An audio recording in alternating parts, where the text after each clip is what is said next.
দেবো apple apple apple দেবো apple apple. Guys রাজুদার pocket পরোটা খেতে যাচ্ছি, দেখা যাক আজকে রাজুদা আছে কি নেই। দেখি আমাদের ভাগ্যে মানা রাজুদার পকেট পরোটা আছে কি না, দেখা যাক কি হয়। রাজুদা কোথায় আছে? আমরা আবার একবার শিয়ালদা চলে আসলাম, কিন্তু এবার রাজুদা কোথায় বসছে মানা জানি না, যাবো কি করে? রাজুদা কোথায় তুমি আছো বলো, তোমাকে খুঁজছি অনেকক্ষণ ধরে। অনেক খোঁজার পরে রাজুদার পরোটার দোকান পেয়ে গেছি। রাজুদার পরোটার দোকান 100 টাকা এখানে। আর দুটো করে ডিম 2 টাকা দিয়েছি।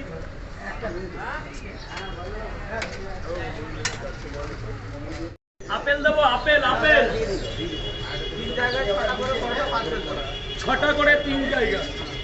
একটু দাঁড়াতে হবে, মতো যাওয়ার খুব ইচ্ছা।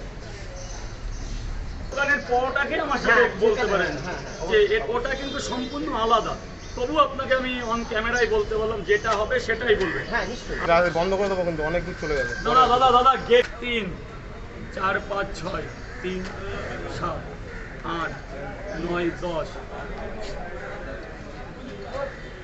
15 আমার তরফ থেকে একটা এক্সট্রা নিয়ে চলে এসছি, এবারে খেয়ে দেখি বাড়া স্বাদ কেমন। আপেল আপেল, এই যে আপেল পরোটা, তরকারি কম দিয়েছে। রাজুদা বলে আনলিমিটেড তরকারি, এতগুলো পরোটা এইটুকুনি তরকারি দিয়েছে। এটা ঠিক হয়নি, রাজুদা আমাদের সাথে ঠিক করেনি, শাস্তি হবে।